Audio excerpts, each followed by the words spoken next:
Half yearly की strategy समझ में आ गई, पर समझ नहीं आ रहा है कौन सा चैप्टर इंपॉर्टेंट है और उन चैप्टर्स के कौन से टॉपिक्स इंपॉर्टेंट है। चलो आज की वीडियो में बताती हूँ। Hello everybody and welcome to Next Toppers. My name is Tapur Umar, your chemistry educator, your miss exception. And आज की वीडियो में हम जानेंगे फटाफट से कि आखिर हमारे हाफ ईयरली में जो चैप्टर्स आने वाले हैं उनमें से कौन से ऐसे चैप्टर्स हैं जिन्हें हम बिल्कुल भी मिस नहीं कर सकते एंड उन चैप्टर्स के इंपॉर्टेंट टॉपिक्स कौन कौन से हैं। So let's get started. सबसे पहला चैप्टर है हमारे पास chapter 1, some basic concept of chemistry. देखो मैंने हर स्लाइड में ये भी लिखा है कि उस चैप्टर का इंपॉर्टेंट होने का रीजन क्या है, ठीक है। जैसे अगर मैं इस चैप्टर की बात करूं, ऑफ कोर्स इस चैप्टर में सबसे इंपॉर्टेंट क्या होता है कि यहाँ पे बेसिक कॉन्सेप्ट पूछे जाते हैं। इस चैप्टर से हमें कुछ ऐसे कॉन्सेप्ट्स की बात बताई जाती है जो हम ऑलरेडी प्रीवियस क्लासेस में पढ़ चुके हैं, तो ये थोड़े से बेसिक लेवल का चैप्टर माना जाता है, ठीक है। अलॉन्ग विद दैट इसके कुछ टॉपिक्स एज आई सेड हम बहुत पहले भी पढ़ चुके हैं, तो वो रिलेटेडली आप उसको समझ सकते हो और उस तरीके से आप उसके आंसर्स लिख सकते हो, ठीक है। जैसे कि इंपॉर्टेंट टॉपिक्स की बात करते हैं, इसमें से कौन कौन से हैं। सबसे पहले लॉज ऑफ केमिकल कॉम्बिनेशन। अब आपके laws of chemical combination different आपको दिए होते हैं 3 से 4, है ना। उससे रिलेटेड क्वेश्चन जरूर पूछा जाता है एग्जाम में। सेकंड होता है एटॉमिक एंड मॉलिक्यूलर मास, है ना। अब इस चैप्टर में भी स्टार्टिंग की थ्योरी हटा दे, Dalton's atomic theory, laws of chemical combination, तो उसके बाद हमारे पास न्यूमेरिकल फॉर्म में क्वेश्चंस आते हैं जो कि अगेन एज सच बहुत डिफिकल्ट नहीं होते हैं, तो हम उसे आराम से कर सकते हैं। जैसे कि एटॉमिक एंड मॉलिक्यूलर मास, ठीक है। अच्छा, एक सबसे इंपॉर्टेंट कॉन्सेप्ट इसमें होता है, वो होता है मोल कॉन्सेप्ट, जिसको अगर हमने समझ लिया तो आने वाले 3-4 कॉन्सेप्ट का बेस हम समझ जाते हैं, है ना। तो मोल कॉन्सेप्ट बड़ा इंपॉर्टेंट हो गया इसमें। फिर आता है यहाँ पे percentage composition and empirical formula, और उसके साथ साथ एक टॉपिक होता है स्टोइशियोमेट्री। तो ये कुछ ऐसे टॉपिक्स हैं जो इस चैप्टर के अगर हमने पढ़ लिए तो ये हमारा चैप्टर बहुत अच्छे से कवर हो जाता है एंड इसके 7 नंबर हमें इजिली मिल जाते हैं, ठीक है। तो चैप्टर नंबर 1। चैप्टर नंबर 2 है हमारे पास स्ट्रक्चर ऑफ एन एटम। अब बहुत सारे बच्चे बोलेंगे ये चैप्टर क्यों मैम, ये तो बहुत लेंथी चैप्टर है। दिस इज ट्रू, बट ये chapter we can not avoid the fact कि ये चैप्टर सबसे हाई वेटेज का होता है। अगर हम ओवरऑल एग्जाम में बात करें तो ये 9 नंबर का चैप्टर होता है। सबसे ज्यादा मार्क्स जिन चैप्टर्स के उनमें से एक चैप्टर ये है, तो इसका वेटेज बहुत ज्यादा है। अगेन इसके इनिशियल टॉपिक्स थोड़े बेसिक लेवल के होते हैं, बट नो डाउट इसके आगे के टॉपिक्स थोड़े डिफिकल्ट भी होते चले जाते हैं एंड इसमें बहुत ज्यादा यू कैन से ये चैप्टर बहुत लेंथी होता है, तो टॉपिक्स बहुत ज्यादा है, बट आप अगर चाहो तो इनको समझ सकते हो आसानी से, क्योंकि ये उतना डिफिकल्ट नहीं होता एज कंपेयर टू अगर कम वेटेज वाले किसी चैप्टर में आप टाइम दे रहे हो तो उसके अकॉर्डिंग, ठीक है।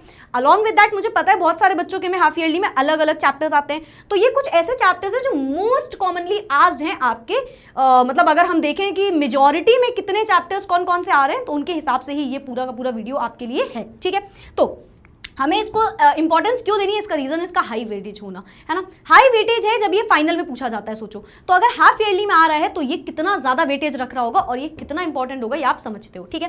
कौन कौन से इंपॉर्टेंट टॉपिक्स हैं, जैसे कि एटॉमिक मॉडल, जिसमें सबसे इंपॉर्टेंट है बोहर एटॉमिक मॉडल, सबसे इंपॉर्टेंट स्पेसिफिकली अगर बात करें। फिर डी ब्रोई का हाइपोथेसिस भी बड़ा इंपॉर्टेंट है। फिर हीजेनबर्ग अनसर्टेनिटी प्रिंसिपल। अब अगर आपने क्वांटम नंबर्स पढ़ लिया तो आप आधी चीजें ऑलरेडी समझ गए, है ना, जिसमें Aufbau principle, Pauli exclusion principle, Hund's rule आता है आपके इलेक्ट्रॉनिक कॉन्फिगरेशन से रिलेटेड। तो ये एक ऐसा चैप्टर है जिसके ये टॉपिक्स आपको बिल्कुल भी मिस नहीं करना है।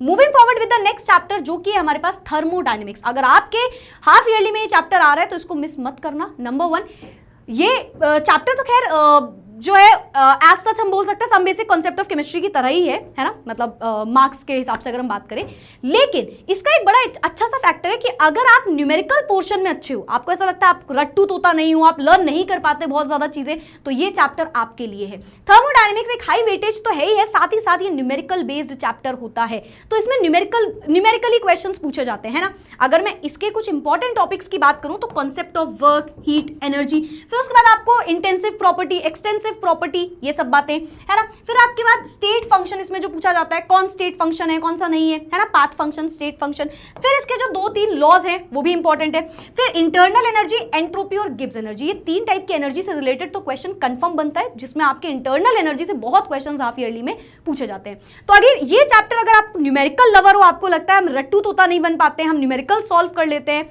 फिजिक्स मैथ्स या anything you think like that, अगर तो आपके लिए भाई ये चैप्टर बहुत इंपॉर्टेंट होगा।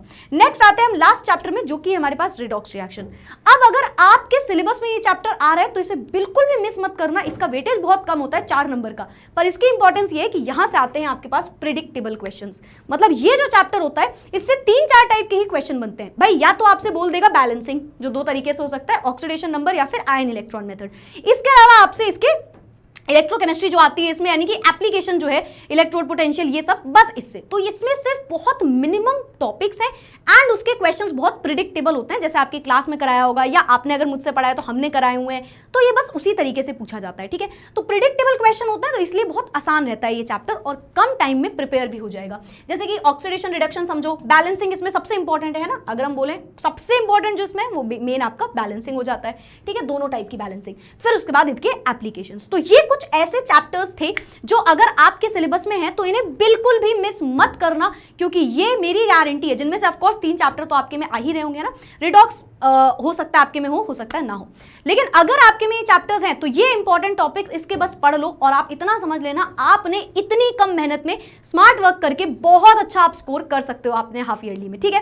तो आई होप सो आपको ये सारी चीजें बहुत अच्छे से याद रहेंगी एंड आपने एक पेज में लिख ली होगी ताकि आप इससे रिलेटेड चीजों को अच्छे से समझ पाओ। Thank you so much everyone, I know you can do it, you have to do it, in fact we can say, and I know, I believe in you कि यार आप बहुत अच्छे मार्क्स लेके आने वाले हो। All the very best everybody, अच्छे से प्रिपेयर करना, क्योंकि ये मार्क्स सिर्फ किसी को दिखाने के लिए नहीं, आपको डिफाइन करेंगे कि आप किस पोजीशन पे स्टैंड कर रहे हो। As you all know, final के पहले हमें बहुत अच्छे से प्रिपेयर होना है। सो आई होप सो आपको ये चीजें समझ में आ गई होंगी। See you all in the next video, bye bye, take care, keep studying and keep learning, all the very best.